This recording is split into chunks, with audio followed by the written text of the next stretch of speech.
October මාසයේ 22 වෙනිදා මේ වන විට දිවෙන ආසන්නයේ පැවති අඩුපින්න කලාපය ශ්‍රී ලංකාවට උතුරු දෙසින් වන්නට තමයි ස්ථානගතව පවතින්නේ. මේ පද්ධතිය ක්‍රමෙන් ශ්‍රී ලංකාවට උතුරු දෙසට ගමන් කරමින් තියෙනවා. අපි බලාපොරොත්තු වෙනවා අද සවස් කාලයේ වෙද්දී විශේෂයෙන් ඉන්දියානු තමිල්නාඩු වල ආසන්නයේදී මේ පද්ධතිය පීඩනාවපාතයක් දක්වා තවදුරටත් වර්ධනය වෙයි කියන එක. ඒ වගේම මේ පද්ධතිය තවදුරටත් වර්ධනය වෙමින් බෙන්ගල් බොක්ක දෙසට තමයි ගමන් කරමින් පවතින්නේ.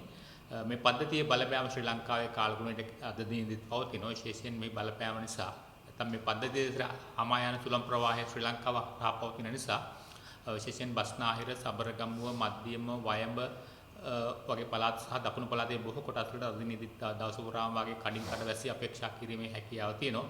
ඒ වගේම ඇතැම් ස්ථාන මිලිමීටර් 75 පමණ තරමක තදවැසි අපේක්ෂා කරන්න පුළුවන් අද දිනේදී. විශේෂයෙන් මතක් කරනවා මේ දිවයින හරහා විටින් විට හමන තරමක තද සුළං අපේක්ෂා කිරීමේ හැකියාව අද දිනේදී පවතිනවා. විශේෂයෙන් මධ්‍යම කඳුකරේ බටහිර බෑව ප්‍රදේශ ආශ්‍රිතය වගේම උතුරු මැද වයඹ සහ ත්‍රිකුණාමලය වගේ දිස්ත්‍රික්කවල විටින් විට හමන පැයට කිලෝමීටර් 30-40 පමණ තද සුළං අපේක්ෂා කරන්න පුළුවන්. මේ සම්බන්ධව ජනතාව අවධානයෙන් කටයුතු කරන්න කියන එක මතක් කරන්න කැමැතියි. කලුන්දා දෙපාර්තමේන්තුව මේ පද්ධතිය හැසිරීම පිළිබඳව නිරන්තරයෙන් අවධානයෙන් පසු වෙනවා. ඒ වගේම මේ පද්ධතිය ඉදිරි දින කිහිපයේ තවදුරටත් වර්ධනය වීමේ හැකියාව පවතින නිසා මේ පද්ධතියේ බලපෑම විශේෂයෙන් ශ්‍රී ලංකාවේ නිර්දේශ කොටසට පවතින නිසා වැසි සහිත කාලගුණ තත්ත්වය අපිට විශේෂයෙන්ම ඔක්තෝබර් මාස 25 පමණ දක්වා අපේක්ෂා කිරීමේ හැකියාව තවදුරටත් පවතිනවා. මේ සම්බන්ධව කලුන්දා දෙපාර්තමේන්තුව නිකුත් කරන නිවේදන සම්බන්ධව ජනතාව අවධානයෙන් කටයුතු කරන්න කියන එක නැවතත් මතක් කරන්න කැමැතියි.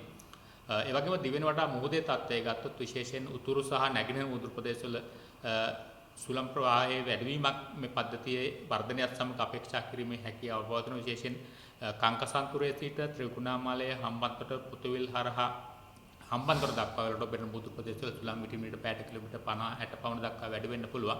ඒ වගේම මේ මුහුදු ප්‍රදේශවල වැසි පවතිනවා. මේ නිසා දීවර සහ නාවික ප්‍රජාව විශේෂයෙන් අවධානයෙන් කටයුතු කරන්න කියන එක මතක් කරන්න කැමැතියි. ඒ සමගම විශේෂයෙන් මතක් කරනවා බෙන්ගාල බොක්ක ගැඹුරු මුහුදු ප්‍රදේශවල දීවර සහ නාවික කටයුතු වල දෙන බහුදින දීවර යාත්‍රා මේ පද්ධතියේ වර්ධනය සම්බන්ධව අවධානයෙන් කටයුතු කරන්න කියන එක මතක් කරනවා. ඒ වගේම කාලගුණ දෙපාර්තමේන්තුවේ දීවර සහ නාවික ප්‍රජාවට ලබා දෙන අනතුරු ඇඟවීම් සම්බන්ධව අවධානයෙන් කටයුතු කරන්න කියන එක ඉල්ලා සිටින්න කැමැතියි. දැන් ඊයේ අවසන් කාල සීමාවේ අවසන් පැය 24 තුළ වැඩිම වර්ෂාපතනය කොහොමද වාර්තා බස්නාහිර සබරගමුව වගේ පළාත්වල සාමාන්‍ය මිලිමීටර් 50-75 පමණ මට්ටමේ වර්ෂාපතනයක් තමයි දැනට වාර්තා වෙන්නේ පසුගිය පැය 24.